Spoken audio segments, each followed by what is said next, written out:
guy's sitting right here. Hard to forget they're on powerful.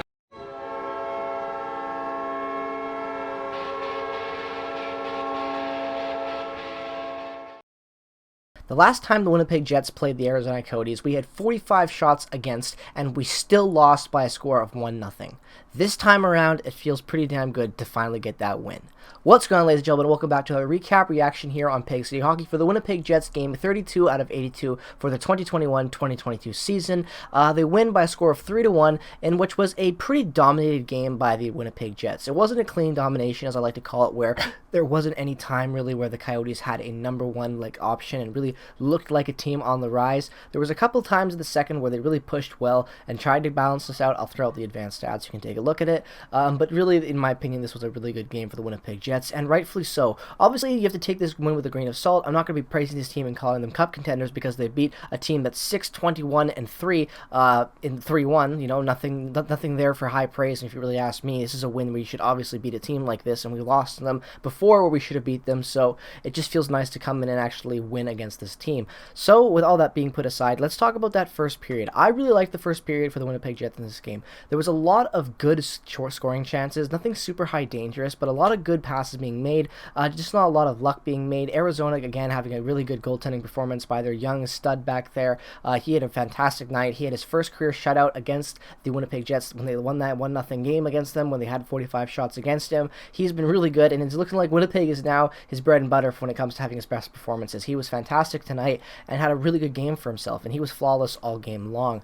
But yeah, really good first period, not a lot of chances, but then late in this first period, Evgeny Svechnikov in that fourth line, they come up, Evgeny Svechnikov actually his first game back since all that time has passed and with the injuries, because he was out and now he's back. He had a great first game back. He was out there flying defensively, offensively, in the neutral zone. He was everywhere, and he was really good tonight, and his line made a really good turnover at the blue line, forces that puck in a little bit longer, and pressures the Coyotes, and then that puck squirts out. Josh Morrissey gets a good zone entry, feeds it cross ice over to Evgeny Svechnikov, who roofs it on a great shot, and that makes it 1-0 for the Winnipeg Jets, and the period ends that way, and it's a very solid period for the Winnipeg Jets. Nothing fantastic, a lot of good depth play from around, but again, going back to that depth, we've seen them get a more increased role with Dave Lowry, and so far with his short stint so far with the Winnipeg Jets as their new head coach, and I've liked how he uses this depth. Obviously, I think Cole Perfetti should have jumped into the lineup tonight. I think you should have taken Christian Reichel out if Svechnikov was coming back. Reichel had a pretty good game tonight as well. He wasn't terrible,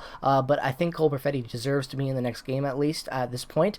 I think Reichel's shown that what he is at this point. Cole Perfetti needs to get a look as well. But enough talking about that subject. I know you guys already know how I feel about that. But I liked how the depth played tonight. I liked how the top lines looked. Paul Stastny had some good looks out there. Mark Scheifele was pretty damn good tonight as well. He got an assist on the second goal of the game, that was scored by Pierre-Luc Dubois in the second period, with about 6 minutes left to go in that second period. Again, the Jets just have a good second solid period there. A lot of good chances. Hellebuck making great saves, as well as Arizona's goaltender making back-and-back great saves.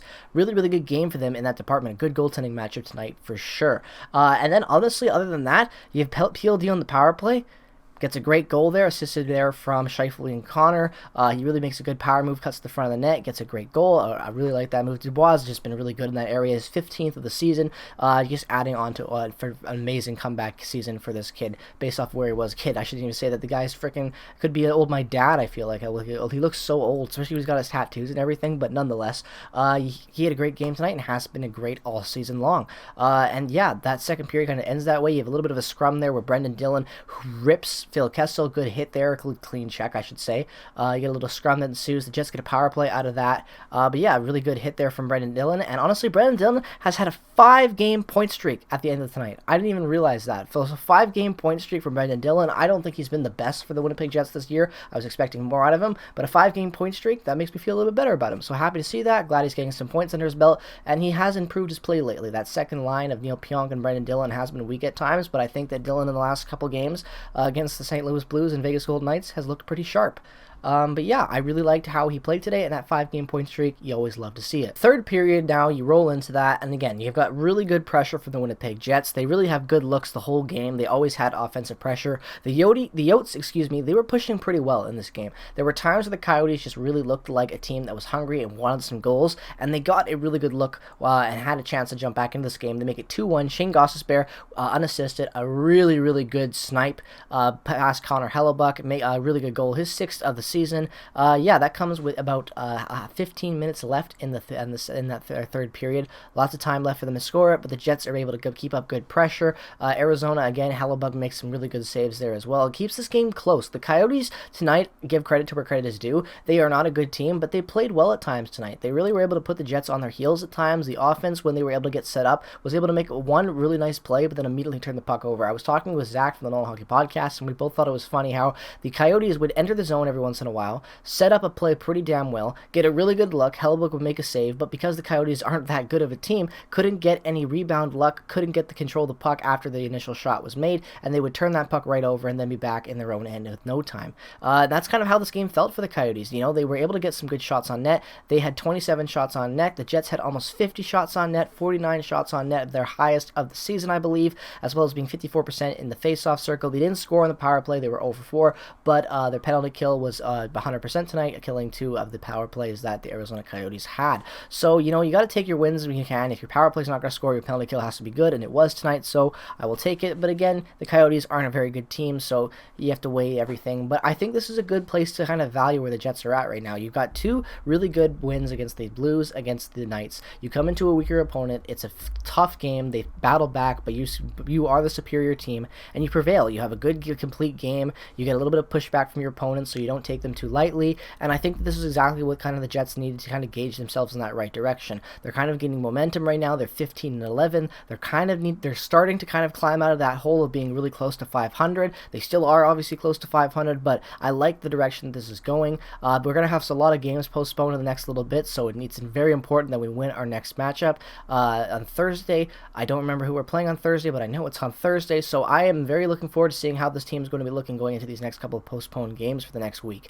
I really think that we're on the upswing right now. I think Dave Lowry, even though I disagree with some of his decisions, they've been working, so I'm not going to complain with them, and I can understand the reasoning behind them as well. So even though they're not my decisions, I can still understand it, and I think he's been doing a pretty damn good job so far. I like the direction of this team. I like the youth showing up in the bottom 6 and playing well. I like the defense starting to kind of stabilize a little bit more. I like the minutes being dispersed.